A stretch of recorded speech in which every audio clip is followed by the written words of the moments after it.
Life is a beach. Life is a beach. B-E-A-C-H. Life is a beach.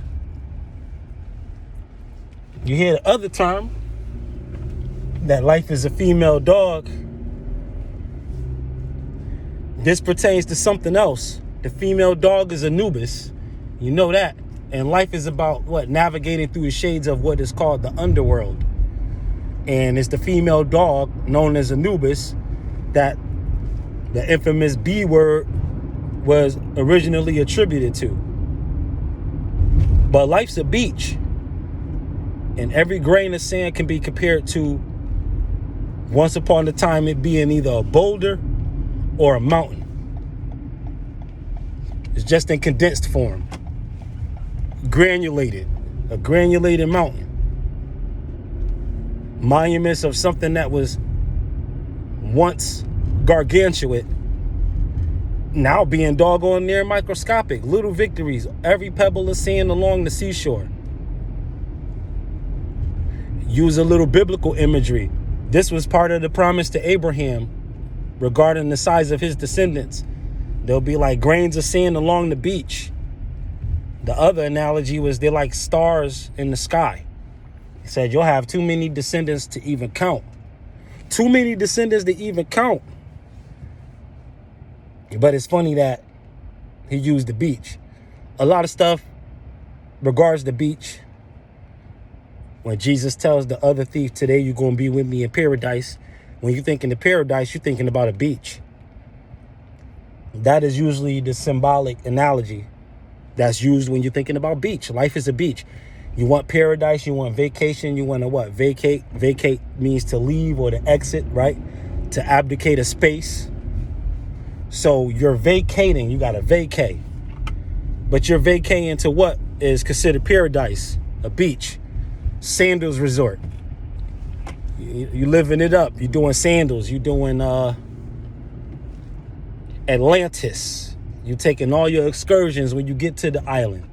When you get to the Bahamas. When you get to Hawaii. You're doing all the excursions because life is a beach. First thing you're trying to do is get to the beach. It's summertime. You're trying to get to the beach. Wherever you at. If you in a town or a state that has beaches, even the city. You know, don't play. New Yorkers do be getting in the Coney Island water. Yes, they do. Because they know that life is a beach. It's a beach. And everybody's trying to get to the water. Because the water is where the birthing is. That's the start of creation, the emergence of it. After the light came, after light was separated from darkness, it was the waters that I believe God commanded next to gather into one place so that dry ground may appear. And then from there, things are allowed to grow. But the water had to be spoken to. There had to be a firmament. There had to be an expanse, had to be a dividing line, a horizon line. Because life is a beach. And in this beach, if you want to make a mark on life, they say you're making a splash. When you really leave an impact, you're making your mark. You're really letting your presence be felt. You're making a splash. And likewise, in a very similar tone, definition, you're making waves. Drawing attention to make waves. People usually use this term when they want to stay under the radar. Said, I don't want anybody making any waves for us. We don't want to draw too much attention. We don't want to make a big splash here. Because life is a beach. And so in this beach, you got waves. People are making waves, making big splashes. When it's music time, new artists, they're popular, everybody gets on their wave. You got to ride this wave, catch this wave. I'm the new wave, this wave, that wave. Waves of the ocean. Ocean being attached to the beach. I mean, you got to assume they ain't talking about river waves, right? You know, nobody says that. You know, they're not talking about the river. They're not talking about a lake. They're not talking about a pond, right? Check my waves out in the pond, you know. That's usually applied to the opposite of expansion, of a person that doesn't want to think outside the box. So they use that analogy of, you would rather be a big fish in a small pond than to stretch out into the depths, into deeper waters, to go out deeper, right? Ain't that what Jesus said? Throw your net out to the right side of the boat. Go out deeper. let your nets down in deeper water so you can make a catch. You're only going to catch so much of what you're going to catch in the shallows. But the big fish are not in the shallows. What you catch in shallow opportunities might just be enough to feed you for the night. But let you cast your net down into something deep, a deep concept. You really go in, you really hunker down, you really get your training in, you really get your reps in, you really make your presence known, you really hammer at your craft, you really become great at something, really become a master at something. That's like casting your net into deeper water, because life is a beach. And if you want to do any deep sea fishing, you got to go out into the deep. You got to push out from the shore. The people that you came to the beach with, everybody may not be on this boat with you. You might be just waving to a few folk. They might still be at shore on the beach. You know what happens when a person tries to strike out into the deep and can't hold their own? They drown out there if they can't swim. With the big dogs, they get engulfed. You know, they get in over their head, as they say. Everything to do with water and maritime law. Because life is a beach. Life is a beach with maritime laws governing. And so when those waves finally bring the person up, they say that this person is washed up. This person is washed. You know, they all washed up. They're no longer a swimmer. They're not the one that's controlling the water. They're the one that's being controlled by the water, being moved about by the tides. And there's a way to do that that points to divine timing, because life is a beach. You got to sometimes set sail. The water has a lot to do with the wind. On the water, you're using wind as the main catalyst for travel. With the exception of boats that have a motor, of course. But outside of that, you're really just setting your sail and you're angling in a certain way so that the wind can carry you across the water. See, with the water, you need the wind. Life is a beach. It's all about the wind. How do you conquer the beach? You got to understand the wind. The wind is what? The spirit. You got to understand the spirit. You got to understand what the wind is. And what is wind and what is spirit? Also energy, also the vibe. You got to understand the vibes. You got to catch the vibes. You got to catch what's hot. You got to catch what's buzzing. Similar to a wave, the wind, the water. WWW. Ain't that how you log on? WWW. Water, wind, waves, right? Two things being water. First is just water, and then it takes wind to get waves on that water. WWW. That's how you log into life. WWW. Understand that there's the water, and understand that it takes wind to create waves on that water. And it's going to be that's going to carry you on the water. Otherwise, you're just adrift at sea.